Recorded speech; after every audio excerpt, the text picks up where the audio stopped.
Everyone, and welcome to this lesson. My name is Bahia Yamouni, and I come from Oran City. I'm a TOEFL certified teacher with over 3 years' experience in teaching both general and business English.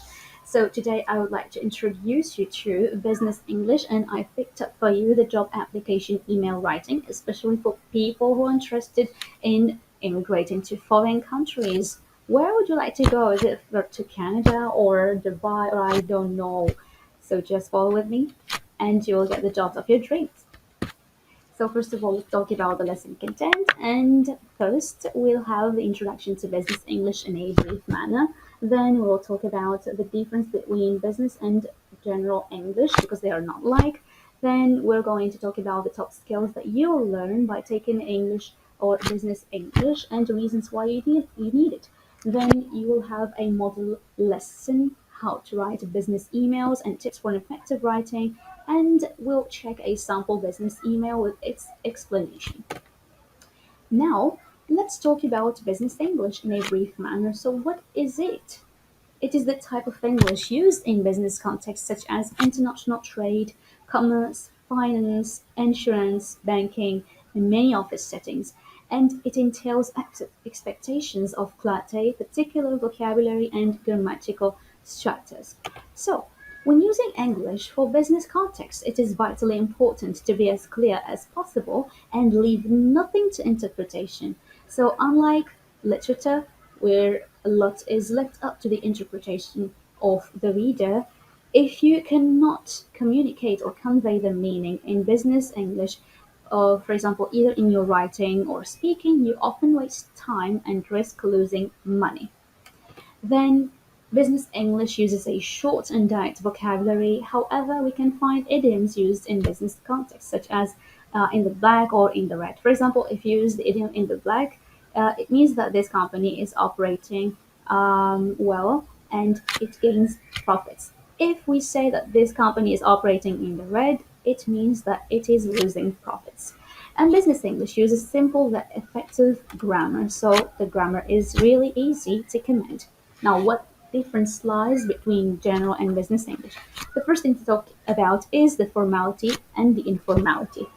Uh, Business English usually takes place in a more formal setting. You would never go up to your director and say, "Yo, dude, yo, bro, how is it going? What's happening?" No, avoid befriending the boss. Instead, you would probably say something like, "Hello, Mr. Joe, how are you doing today?" Okay, so this is more polite.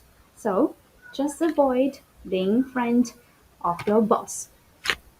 Now let's hear the use of jargon. What is this jargon? It is the complex language used by experts in a certain discipline or field. This language often helps experts communicate with clarity and precision. However, avoid using jargon when presenting something or while in a business meeting with foreigners. Okay? And the third point to mention is that business English is more systematized and structured. So every single thing is detailed and ordered. And the last point to mention is that business English courses are unique.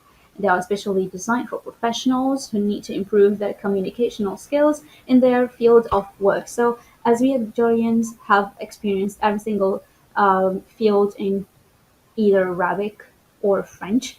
If you take business English related to your field of study, so you're going to learn all the technical terms in English.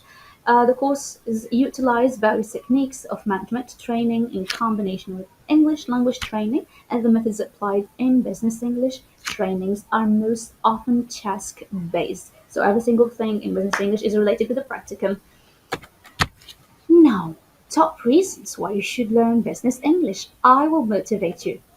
So, the first thing is that you're going to improve your English skills. You will learn branch specific idioms and vocabulary, and how to write business correspondence and other practical work related tasks. You will learn for sure how to navigate the business world, and you will learn how multinational corporations collaborate, conduct business, and form professional relationships. For sure, you'll keep up to date and keep on current events and trends, and because you're going to be exposed to a lot of global business news and trends. You'll make yourself sound more professional, and for sure, you'll get the job that you want. This is the top reason why you should learn business English. You'll get the job that you want. I promise you, guys. I promise you. that you'll get the job because of the asset of knowing business English. Okay? Now, what are the skills that you will learn while taking a business English course? So first of all, you will learn how to negotiate in business English or in a business context, and then you will learn how to write like memorandums, emails, CVs. People who want to immigrate, please take this course. It's really motivating as you're going to learn how to write CVs, resumes, like cover letters, motivation letters, and so on. Learn how to answer phone calls, the script. Okay, you'll learn the script in order to answer phone calls, transfer calls from department to other, skills required for presentations, and organize meetings, explain charts and data. So among these charts, we've got, for example, the pie chart, الدائرة النسبية in Arabic, line charts, and so on. So let's learn how to write business emails. So we're going to talk about the tips, then we're going to talk about the sample email that I have picked up for you specifically for you. And then we're going to wrap up. Now, we've got 5 elements in order to write a business email. For sure, we've got the subject line, then the salutation, the greeting. Number 3, the body. Number 4, the closing. And number 5, the signature. We don't mean the signature like this. However, it's just your full name, your family name, and your first name. Additionally, this point is really important. You need to have a professional email address. So let's talk about 2 examples. One of them is good, and the other one is really no good. So the good example, joeclement@yahoo.com. Okay, you can use gmail.com or outlook.com. So Joe is the first name and Clement is the family name. However, really the cat@yahoo.com is the bad example of an email address, as you should never use like names like Sara Sarita, or I don't know. Emails or email addresses like this are really prohibited in business English, and they are not professional, and you will risk getting rejected by the recipient. Now, let's talk about the sample business email job application. This is really handy for you, okay? So from is the sender. I'm going to pretend to be Michael White, okay? And my email address is michaelwhite@gmail.com. To is the recipient or the sender. So the name is Anna Jones. HR means human resources at abcshop.com. So ABC Shop is like Yahoo or Gmail, but this is the domain related to the company you're applying for. And then you're applying within, and then the subject of our talk. Why are we talking, or why are we sending this email? Because we want a what? A job with this company. Application for the retail sales manager position. So here, the application or the subject may vary because, for sure, it varies depending on the job opening or the position. Application for, I don't know, position. Now, sample business email job application. Dear Miss Jones, okay, so dear is the salutation. Dear Miss Jones, if you know the name of the recipient. If you do not name the name of the recipient, just say dear sir, and then at the bottom say dear madam, and then comma, and leave a room or a space. Then start the first paragraph with I'm writing to apply. This is the first expression to start with.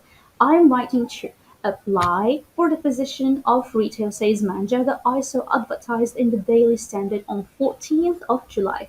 So, if appropriate, say where and when you saw the advert for the position. Like in our cases, we've got Webkins or on Platique, or in other countries on LinkedIn or on Indeed, and so on. Now, we have to leave a room and start a totally new paragraph because we're going to communicate or to talk about a new idea. So as you can see from my resume, so the second paragraph you say, as you can see from my resume, because you're going to attach your resume or your CV together with the email. I have extensive experience, including over 7 years in management, and I have spent the last 2 years in a busy high fashion retail sales environment. So what are you talking about here? You're talking about any relevant experience to the job you're applying for. Okay, you're not going to rewrite all your CV. However, you're just going to mention any relevant experience to the job you're applying for. You're applying to. So here you have the third paragraph. Running operations at your flagship London outlet would offer me great opportunities and exciting challenges. Of course, you need to mention that you are ready for challenges and not a stagnant situation. I already feel genuine enthusiasm for your product range. long admired the high quality of your clothing and the innovation of your designers. So you're saying here that you know much more about the company and you have made your research and you have done your researches about the company and you invested your time getting to know the company. Okay. And I'm confident that this enthusiasm, together with my strong organizational skills, experience in training, and my attention to detail, will enable me to bring real and measurable benefits to the store. So, what are you doing here? You're selling yourself. You're talking about your personal skills, okay? You're capable of making it. When dealing with people, I pride myself on my professional but friendly manner. See here, this expression in bold. It means that you're talking about your personal qualities. And both staff and customers know that they can help and support, okay, at all times. I feel strongly that this is the principal reason I succeed in building loyalty among employees for whom I'm responsible. So you're talking always about your personal qualities and your personality in detail. And their dedication in turn translates into healthy sales figures and a high proportion of customers returning on a regular basis. So at the end of this email, we say thank you for taking the time to consider my application. So you thank the company for considering your application and you say that you are available to attend an interview at any time. Ladies and gentlemen, the job interview offer is really important. Cancel anything on that day and attend your interviews, okay? And look forward to hearing, not to hear, to hearing. When you have a look forward, you need to have to hearing, to seeing, to doing, ing form from you in the near future. And yours sincerely, this is the last part. Yours sincerely, if you know the name of the recipient. Yours faithfully, whenever you do not know the name of the recipient. Okay, people sometimes confuse between yours sincerely and yours faithfully. So, in a detailed manner, you say yours sincerely whenever you know the name of the recipient. You say yours faithfully whenever you do not know the name of the recipient. Okay, and then your signature. If you have a scanned signature, you can add it. If you do not have, it's totally okay. You'll be accepted and invited for the job interview. And now we have a wrap up. We're going to review what we have done today. So, Business English is an important course and it is designed for professionals of a variety of backgrounds and nationalities. Either native speakers or non native speakers should take this business course. And it is vitally important to learn business English because of its specific vocabulary and set of idioms that cannot be covered in general English. So, just pay attention that general English cannot cover every single thing. However, you should have other courses in order to enlarge your experience and to empower your knowledge. And then the third point, by learning business English, you'll be able to explain more complex situations and talk about data comfortably. And this kind of language is precise and requires a good knowledge of general English for a better command. So just have a good knowledge of general English in order to access business English and study it at ease. So I would like to thank you for watching this video until the end and see you